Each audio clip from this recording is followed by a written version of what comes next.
Look, a welcome home call is not for them. It is for you. At the end of the day, it is your opportunity to get the pat on the back that you deserve, but it's also your moment to kind of understand and listen to them what worked well, what didn't work well, what they want to see next time. It's your opportunity to become a better travel advisor for this person and already assume the next sale that is coming in the door. So don't let it be this optional thing that falls off your to-do list because you don't have time for it. This is the moment to make your next sale. This is for you. Welcome to the Travel Agent Guide, the podcast pulling back the curtain on what it really takes to be a travel agent. We're talking real life, the challenges, the wins, the money, the mistakes, and the growth. Whether you've been in the travel industry for years or are new to it, we're in this together, and you're exactly where you need to be. Welcome back to another episode. This is one of my favorite topics because this is the most overlooked call that will really explode your business. And what I mean by that is I think it's one of those calls that is on the to-do list but never actually happens. We're talking about the welcome home call. So Haley, tell us a little bit. Are you just religious about doing your welcome home call? How great are you? I mean, probably 90% of the time. There will definitely be some clients that it's a hard sell to get them on the call, but I kind of push back. I use it as it's kind of part of my sales process, and I make all my clients know before they travel. I can't wait to talk to you within 2 weeks when you come home to hear all about your trip because it's making them know that there's this extra process that they need to follow through with to set up this meeting with you so you can better understand their trip. Yeah, so I'd say 90% of the time you always get a one-off, but even with those clients who won't get on a call, I still kind of push them to. Yeah, no, I absolutely love Yeah. it. Okay, so I'm sure most of you are thinking welcome home calls, that's a boring subject. I'm going to promise you something. I'm going to promise you that by the end of this episode, you are going to understand how to use this as leverage for yourself when it comes to moving your business forward. So we're going to talk about a lot of things today because the welcome home call is not just how was your trip? And I think a lot of people think of it like that. They think, okay, how was everything? Anything I could do better? Thanks for the notes. And they move on. But it's such a strategic moment because your client's coming back on a high. So we'll start with the how was your trip stuff and tell you about some key questions to ask. But then we'll dive into the perfect way to end it to begin to grow your business. So let's talk about just asking them how their trip was. Haley, do you have any specific questions that you like to get on the books to make sure I'm getting the insight I'm really looking for them? Yeah, so when I set up my meetings, I typically carve out a good 30 minutes with my clients and I will have their itinerary pulled up with them or on the call and we go through it step by step. So I want to hear how was your transfer experience? How was, flights are always the question I don't love to ask, but I do. It's not going to change anything. But then we kind of just dive into this piece by piece. Not only am I understanding, okay, how well did my tour operator provide transfers for my clients. The hotels, I get some great feedback. If it's a new hotel I haven't necessarily booked, if it's a different room type, I get a better understanding of how their family fit in this property. Then we dive into the tours and I kind of understand, okay, was this for you or maybe this wasn't for you? But absolutely, I ask the questions. We walk through the itinerary piece by piece and I get feedback on every single item for the trip. So it's not really just a casual, how was your trip? Tell me the answer. It is, okay, let's dive in. Kind of like with your pre-departure call, we dive Yeah. in, we do the same on the welcome home. Okay. So I do things a little bit differently just to have another perspective on it. I love to play with whatever high they're feeling, whatever they're excited to tell me about. That's kind of where I start. So I typically get on the phone. And I'm like, oh, I can't wait to hear all about it. Tell me your favorite memory. And like, I just like starting with the high so it feels good. It's a little bit of a compliment sandwich, if I'm going to be honest, because we'll talk about what's good. Of course, we have to get to what wasn't so good. But I like to start on the high and end on the high as much as possible. So the overall feeling of the trip stays really, really good. Versus if I start on the flights, like, does anybody ever have a good feeling about flights? No, okay. So just like I just had clients come home 2 days ago from London and Paris.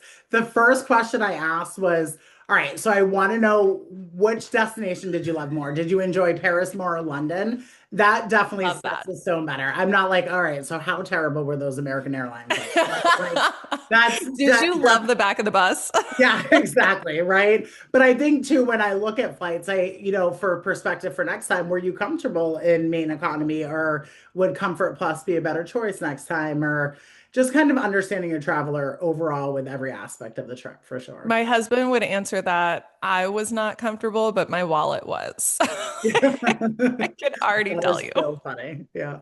All Yep. right, so getting them on the call is a little bit hard, and we've kind of, I'm going to jump back just for a second because I do want to make sure that we feel that pain and we acknowledge that not every client wants to. And a Yeah. lot of times, especially in the beginning of doing this, I would kind of send the text the day they get home, welcome home, can't wait to hear all about it. I'm so excited. And then I might follow up once and be like, hey, like, when's a good time to talk? But I wasn't pushy. And when I've realized I've gotten deeper and deeper into sales, I do have to kind of be a little bit pushy about this one.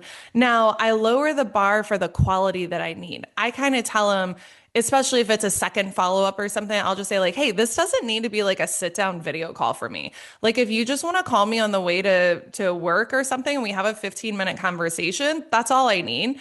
I just want to make sure I'm best serving you, is kind of how I pitch it for those people that are a little bit more hesitant to get on the phone. So if you're out there and you're like, oh, they just won't get on the phone, I ask every time, well, I hear you, but are you asking two and three times? Because they'll almost always, I don't know that I've ever had anyone just say, like, no. I've had people that kind of blew me off a couple of times and made it hard to schedule. But if you follow up, and by the end of this call, I think you'll believe that the follow up is worth it. So, or by the end of the podcast, sorry. So hang tight because I just wanted to point out it's not always easy to have this conversation. All right. So once you get on the call, are there any other specific questions where you feel like it's really drawing out some interesting facts or interesting feedback from clients? Yeah, I mean, I did think just overall, just asking about the logistics. Did they feel rushed at all? Were they happy? What was their favorite experience out of the entire thing? What would you do again if we could do it again? Just more broad questions like that versus the full itinerary, right? But I do like to get feedback. Like if I booked a FIT and I used a new tour operator, like how was that day? How was the guide? Tell me a little bit about your experience. And Yeah, you know, absolutely. 9 out of 10 times, it's always positive. You'll get some people, like I just had a welcome home call last week, and I've used this tour guide 4 times. So I have no idea what happened, but I realized that maybe my clients, I just went off of the guide that I knew, but I wasn't looking at the clients as a whole and understanding what maybe they needed. So now I pivoted, right? So your go-to isn't always going to be your go-to for every client. It's got to be definitely dependent on your Yeah.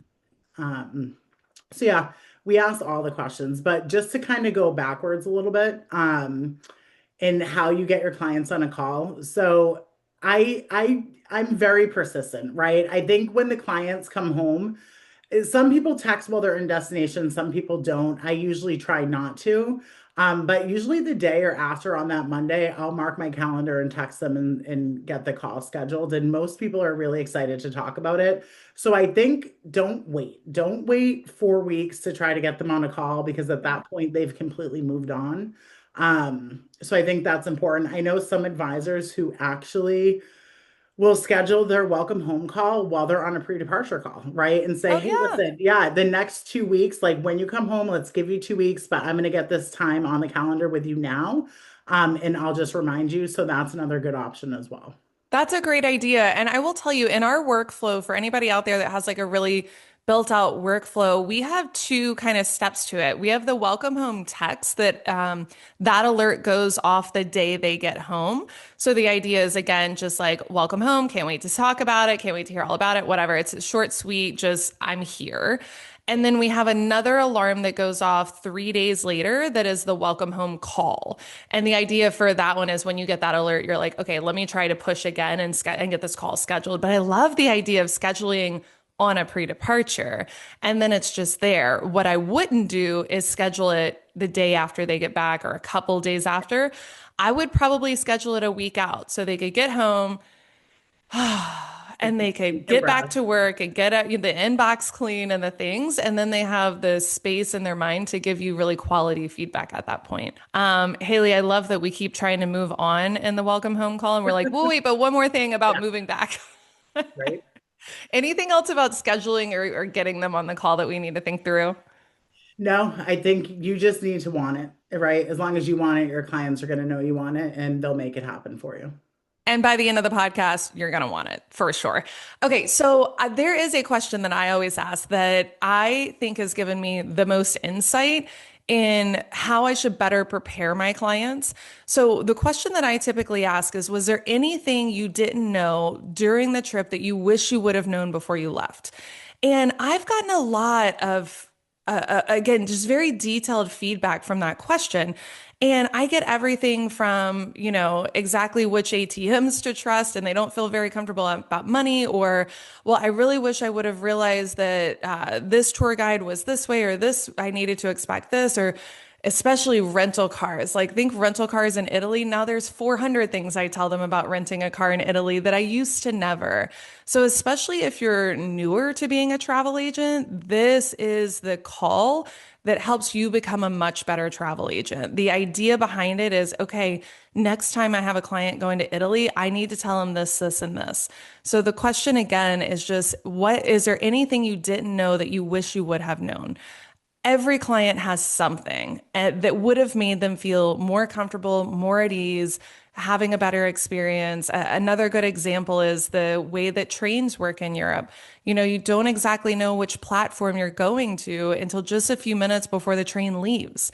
And when I first started this, I would have clients be like, yeah, I was just sitting there anxious because I didn't know where to go and my train was leaving in 15 minutes. And then I had to run. And I'm like, yeah, that's how trains work in Europe.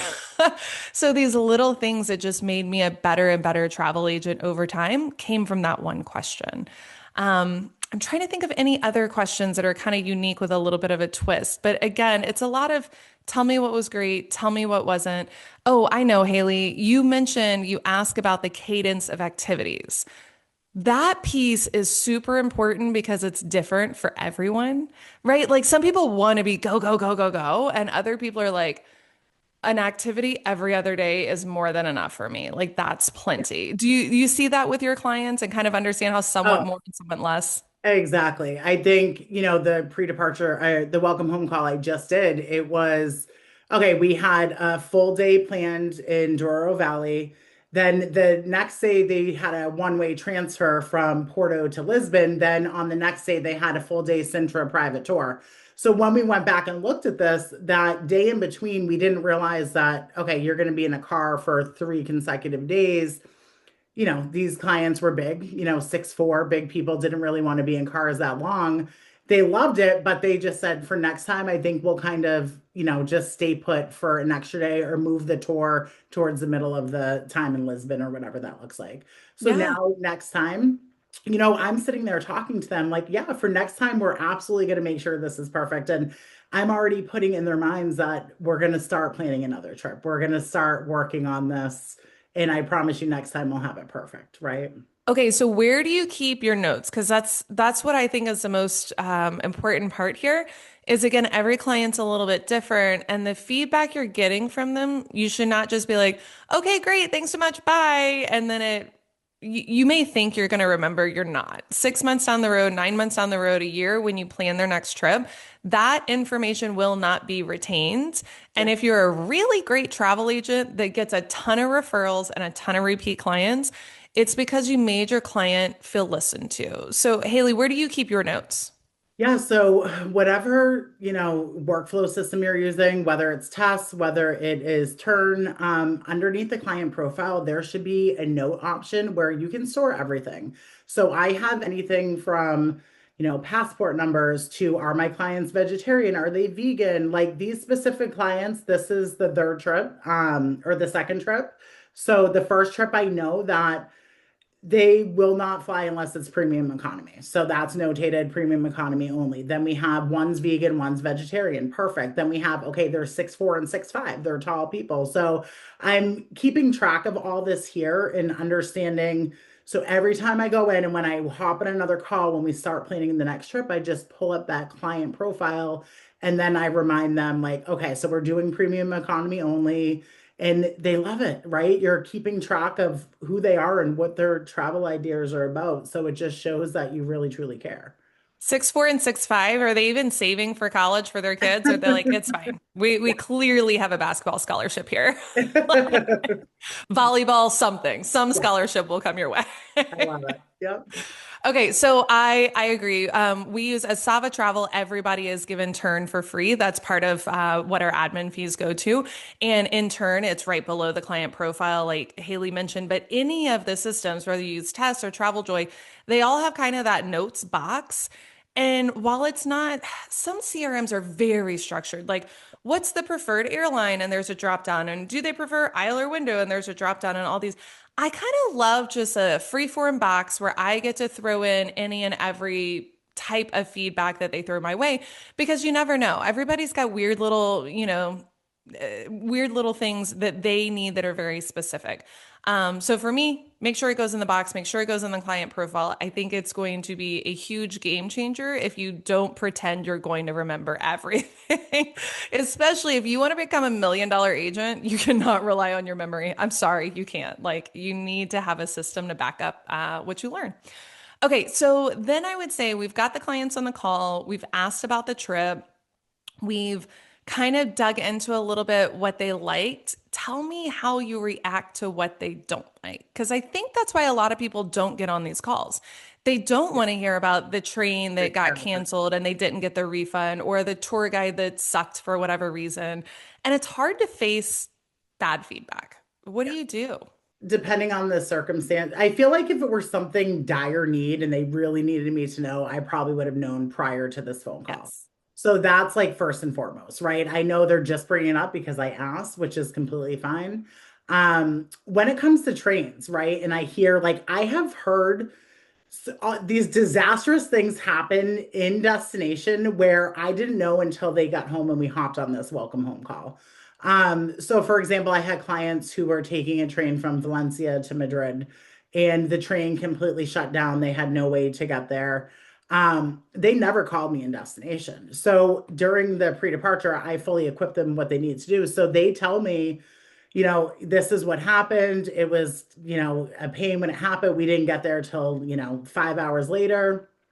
And I say, oh my goodness, like, I'm so sorry that happened. This is, how the rail happens in Europe, but I'm glad we were able to equip you with what you needed to deal with the situation right then and there. And it's terrible when these things do come up, but that's part of travel. And most people are understanding, right? It's already happened, it's done and over. They're not fired up about it anymore. So it's just a Yeah. casual conversation. Well, so I have an advisor that works on our team, and there's a particular client that she really wanted to impress. And there was this whole snafu with the transfer, and none of it was the woman, none of it was the advisor's fault. And she got in her head about like, well, I don't want to get on the call because she's going to yell at me, and I've let her down, and she's so frustrated, she's never going to work with me. And I finally got wind of this probably about a month after the client had traveled. So a lot of time had already passed. And I was like, look, this feels very much like a mindset issue because I think the majority of human issues are just communication issues, right? Like people aren't usually as mad as you think they are. They're not usually as disappointed or as anything as you think they are. You tend to build it up in your head. And I was like, I bet if you just get on a call with her and talk through, hey, I was embarrassed to call earlier. I want to be honest with you. I hated that that went wrong and that made me so frustrated and I couldn't face it. But I want to face it now because I want to get your feedback and I'd love to work with you again on the future. And she finally did. It did take literally a month after the trip before she did, but she finally got on the call and the woman came back and booked a $70,000 trip with her.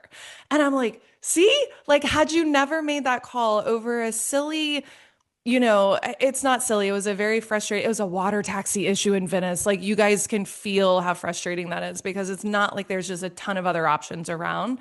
And again, like it was the vendor dropped the ball, not the advisor, but the advisor was like, I just don't want the bad feedback. And I just want to put it out there and put it in your head that the bad feedback is usually not as bad as you think. Like, even if they called and they're like, we hate this resort, you have to move us immediately, da da da da, da, I would still get on that call because you could at least talk through, like, what could I have done better? What should I have known about this? And maybe they do yell at you, and maybe it doesn't go great. And maybe it's not the pat on the back you were hoping for, but you're going to learn something. And I think that's what's really important is every call, good or bad, you will learn something from it. I think this is so important for travel advisors to understand, right? When you come into the industry, you haven't necessarily been everywhere. It takes you years before you get to a country that you've booked 5 or 6 times.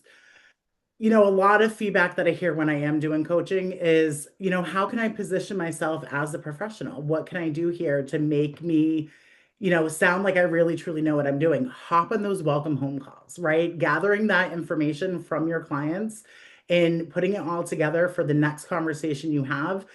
Your client's never going to ask you if you've been to Venice because you just told them that, with water taxis, the water goes up and down, the levels change all the time. So maybe you didn't understand that prior, but your client just told you. So now you're using this for the next trip. So I think that's super important. Use welcome home calls to build your business. Absolutely. I love that.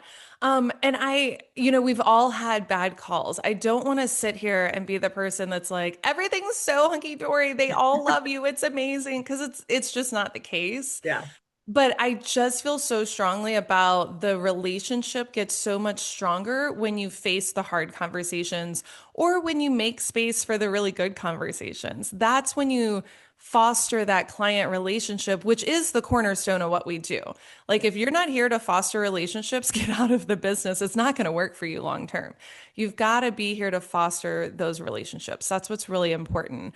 And for me, the welcome home call is usually how you do that. Okay, so 9.9 times out of 10, it's a good call. Yeah. And from the good call, this is the one aspect that even if you don't want the feedback and you don't want to learn and you don't want any of these other things, this is the moment that you finally typically get this like great pat on the back from your clients. Have you had that, Haley, where it's like, oh, you did such a great job. We loved our trip so much. You're so incredible. Like, Yeah, that's the then you get call. off that call, you get the biggest smile, you're on cloud nine, you're like, I'm fucking awesome. Like this is perfect, right? And it just builds you up, right? It reminds you of this is why I do what I do and just keep going, right? So any fire you were fighting that day, don't worry about it.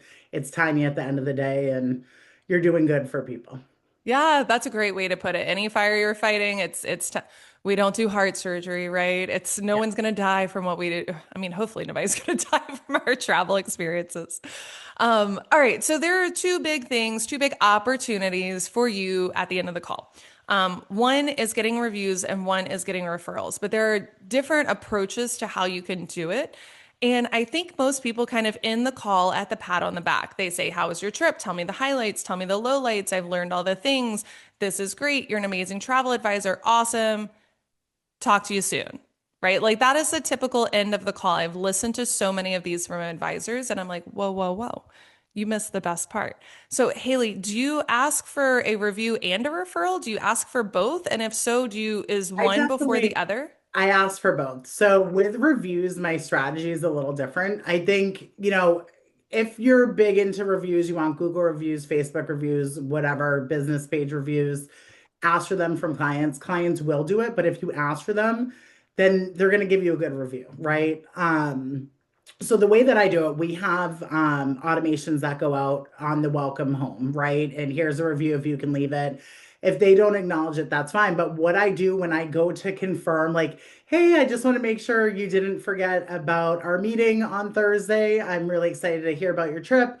Also, here is a link to my review. If you have time to do that for me, I really, really appreciate it. So basically what I feel like that does, right, is it's like, oh crap, I have to get this review done before I get in the call with Haley because if I don't do it, then I have to tell Haley I haven't done the review yet. So it's kind of like that little bit of homework, but clients love to do it and I never get kickback or, it yeah. So that's Giving them how the I do link it. makes a big difference too, Mhm. because the idea that I think a lot of people miss is you're asking a favor, you need to make it very easy for them to give you the favor. Yeah. So wherever it is you want to, if you want Yelp or Google or Facebook, whatever the review system that you want, great. You need to make sure you have the link handy in the ask. I like that a lot. So you asked for the review first. Oh, let me add something to the review. We absolutely coach all of our advisors to ask for a review and a referral on the welcome home call, but I also have some automated emails in our workflow that speak to the review. So one goes out 7 days after they get home, gives them time to calm down, do all the things. And it says basically, this is why a review is so important and meaningful to my business. This is how reviews help me grow my business. This is, we get into some detail and then we say, please click this link. But there is a second email, and I think this is a step a lot of people miss. And when it comes to reviews, we'll do a whole episode on reviews, but high level, there's a second email that goes out 21 days, so 3 weeks after they get home. And it just is a review reminder. And the idea behind it is very, very common for people to get the first email and they're caught up in this space of life and they want to leave the review, but they don't remember for whatever reason.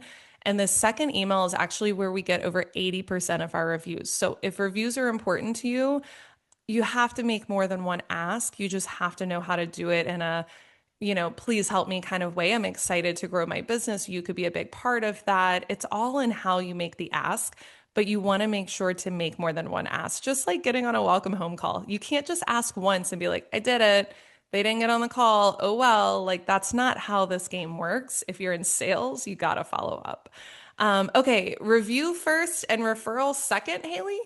Yeah, I usually throw in the referrals towards the end of the call. So at this point, we've established how amazing the trip was. We're talking about the potential next trip they want to book. Then from there, I kind of say, all right, so with all of this, another thing I touch on is kind of social media. Sometimes clients will tag me in destination. But I always ask them if they know anybody who travel or did anybody comment on their social media that they loved your trip to Italy, and if you know anyone, please send them my way, right? People love it. I've never had a client. I mean, clients send referrals all the time. If they know you want it, they're going to send them to you. And be specific about how you want it. Be like, yeah, just any of your friends and family, send them my personal number. I would love to prioritize them. Just send them my way. And you'll see a couple months, all of a sudden, hey, so and so sent me and about your services, and it's a beautiful thing. But if you don't ask for it, they're not going to know that you want it, right? So Yes. you have to put it out there. You have to say, give me all your business, tell all your friends and family. And that's it. Your good clients who love you are going to tell everyone. I'm also going to encourage you guys to ask for a very specific referrals. And what I mean by that is, hey, I'm really looking to grow my business. Do you know anyone that's looking to go on an international trip to Europe anytime soon? What you ask for is what you get. If you just say, do you know anyone traveling? Can you send them my way? And you might be an agent that just wants everything. Haley plans the whole damn world, and that's great. I have no problem with that. She's amazing at Not it. anymore. Not There you go. You're anymore. getting better. I So had to figure out what I loved, right? and that's fair, right? Yeah. Sometimes you want to plan the whole world so you can figure out where the happy spot is, and that's fine. But I think it's important to, as you grow in that space, to ask for something particular. Like I was talking to an agent the other day, and she was so frustrated because she's like, well, I get referrals all the time, but I don't want any of them. They're all for like, cheap Caribbean cruises or something. And I was like, well, tell me how you ask for the referral. And she basically said, can you refer me anybody? And I'm like, well, but you're not even asking for what it is you want. And I think in life in general, this is not just about referrals.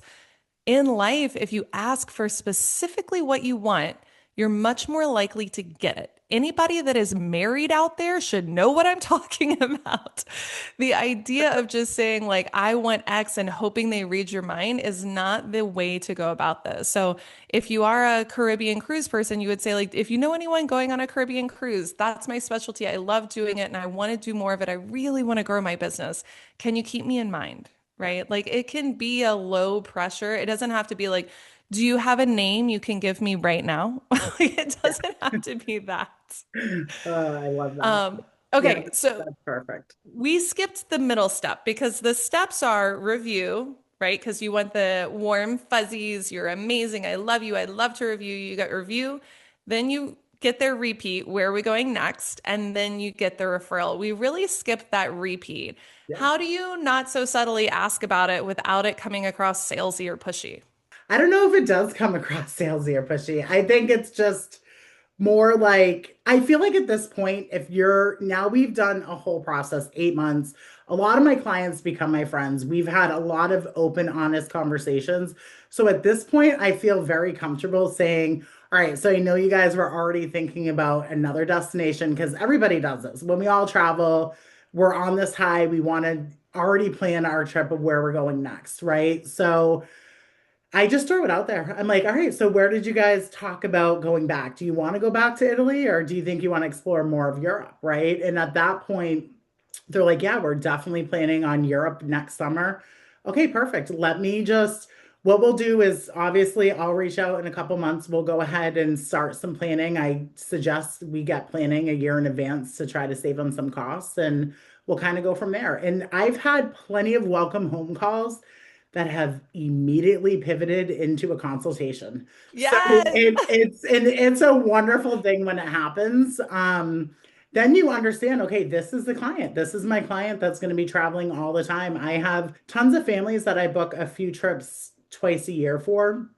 And again, they just came home now from Europe, and already I'm like, all right, let's plan our call in a couple weeks, guys. We'll dive into winter break because I want to get it done sooner than later to save you guys money because you know how it is, right? So yeah, I think just open, honest conversations, people love it. This is a relationship that you have fostered at this point. It's people that you truly care about. You've gotten to know their family, and you're just doing your job, right? But you're showing that level of service that you provide, and it's going to be hard for a client to ever walk away from you if you do it the right way. Well, and I specifically use the word salesy or pushy because I've had agents tell me I don't ask for the repeat on that call because it feels too pushy. And I would push back, Haley, you nailed it just now. You have earned the right to ask for the business. So ask for it. Yeah. You've earned the right to be in their lives. So the way that I typically word it is I say, okay, give me 2 seconds. I've got to hear about your bucket list. Like what's on the wish list? What are we doing in the future? I want to know all about it. And they just start spouting off. And Haley, you're right. It turns into a consultation so often. And if it doesn't, this is what I would do. If it doesn't turn into a consultation in that moment, which is absolutely okay, take the moment to educate them. Take the moment to help them understand, hey, on this trip, I'm looking at it. And on this trip, we actually planned it 4 months in advance, which is good. There's nothing wrong. This trip obviously went wonderful. But the reality is if we start planning closer to 6 to 9 months in advance, that's when you're going to have a lot more availability and a lot more, the prices are going to be a lot better. And honestly, my best trips, they're planned 11 months in advance. So do you know when you want to take your next trip? And don't worry, if you need some time to decide, feel free. But my job is to kind of keep you accountable. And basically, you tell me when, and then I count back 9 months. And then I reach out and I say, hey, Sandy, it's time to get the ball rolling on the next trip. Are you ready to do this? And you don't really have to do anything, right? I'm the one that'll do the heavy lifting, but I'm going to do it in a way where you get the best deals, you have the best availability, the best options out there, and it'll help you understand that if we get in front of it, it's really beneficial for you, right? So it's a great moment to kind of educate the client as well. Haley, do you do that? It sounds like for yours, you Yeah. almost always just get the next sale in the No, door. no, it's not. I mean, some clients are all about it, and some clients will be like, you know what, this year we're actually putting a new pool in the backyard, so we're going to save this year. Okay, so that means we're going to do bi-yearly travel. And now we start to understand what that looks like. And I still follow up, right? I still send clients Christmas cards and all these things to keep me top of mind when they want to travel. I still remind them that, yeah, send me any referrals that you have, even if you're not on the books with me in the next year or two. I appreciate it. And then these clients I will still continue to follow up with to see what happens in the next coming years. Um, but during the call, I mean, you'll get some people who are ready to travel, other people who aren't, right? And you just have to base the conversation off of that moment. So there's some psychology in the order that we're doing things, everyone. So again, review, repeat, referral. And the psychology behind it is the review gives you the high, everybody's happy, they're telling you how amazing you are. The repeat, you're almost always going to get a not yet, right? I mean, it's not turning into, I don't want to set the expectation that it's normal to turn into a consultation. So you're usually going to get a like, oh, maybe, but the moment the answer is like not yet, typically. So it's a little bit of a no. And then when you ask for the referral, the human brain wants to say yes. Sadly, that is how we're wired. It's not always great for boundary setting, but when they say no or not yet to you, when you follow it up by strategically asking for a referral, and you do it in a manner of help me grow my business. Can you help me? I'm excited about this. They want to say yes because they just said no. It makes the human brain want to say yes even more. So again, they're probably not going to give you like a name and phone number right there, but they're much more likely to say, yes, Haley, I will absolutely help you. If the second anyone tells me they're traveling, your name will be at the tip of my tongue. And like that's just a great kind of high for them to end the call on. This was great. Thanks so much. I loved working with you. I can't wait to do it again. I'm going to reach out in 3 months. We'll talk soon, right? I think that that's really important. Haley, what do you do after the call? Are there any steps we're taking after the call to make sure we wrapped it up in the right way? Always tracking this, right? So between your notes and your CRM, now I'm going to go put my client into cold call or into cold leads or warm leads, depending on where we are, sometimes hot leads, right? So I am tracking where we are, and this is how I know when to follow up with them. So, for example, if put a client in cold lead, talk to them in the next 6 months, when I'm checking in on this routinely, I'm like, okay, it's time to reach out to so and so. That's right. I need to follow up on their trip. They were excited about it. Let's see where they are with the trip.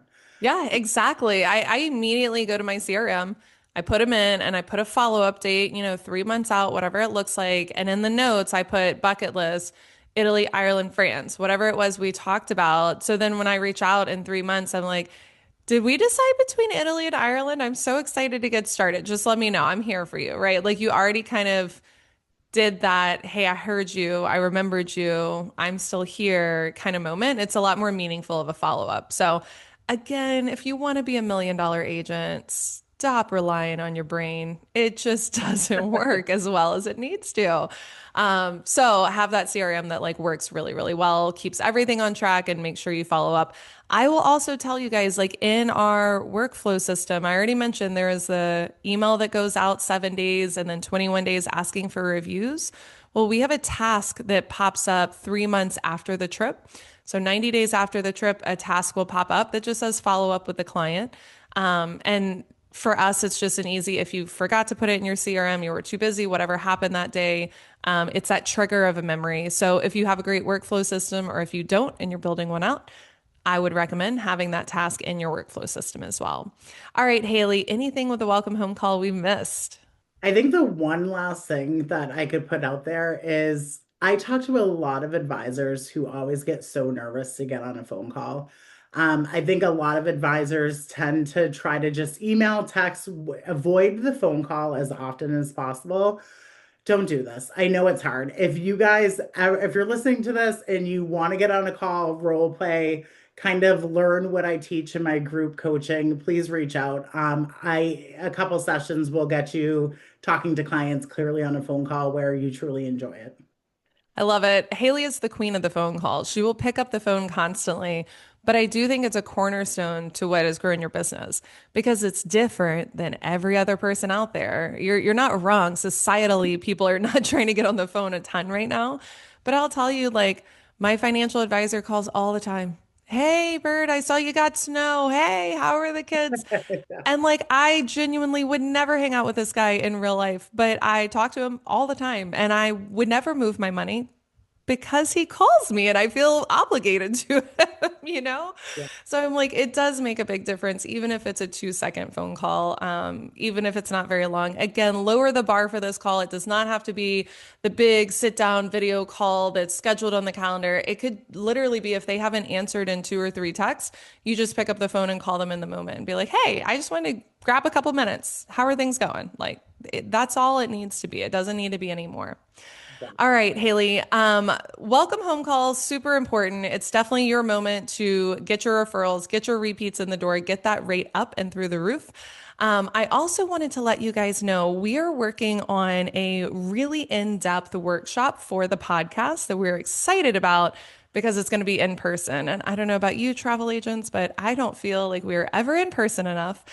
So we are targeting the first week of November and we're targeting in Charlotte, North Carolina. So if you're interested in doing something like that, we're looking at an all day, 1 day workshop where we really dive into our entire sales process, talking about the proposal call, talking about the consult in depth, talking about building out trips and utilizing different vendors and all of these things. If you are excited about that and it's something you would attend, comment below. We haven't locked anything in yet. And honestly, it's our first in-person event for the podcast. And I don't know, Haley, you could probably chime in. I'm nervous about doing it. I want to know that people are excited and that they're going to show up. So if you are interested in something like that, please let us know. We are super, super excited to make it happen, but we want to hear from you if that's something that you would benefit from. I'm excited, a little terrified, excited. Anytime you put on an event, that's normal. But it's going to be great. So, yes. It'll be amazing. All right. Thank you so much for listening today. We will see you guys next week.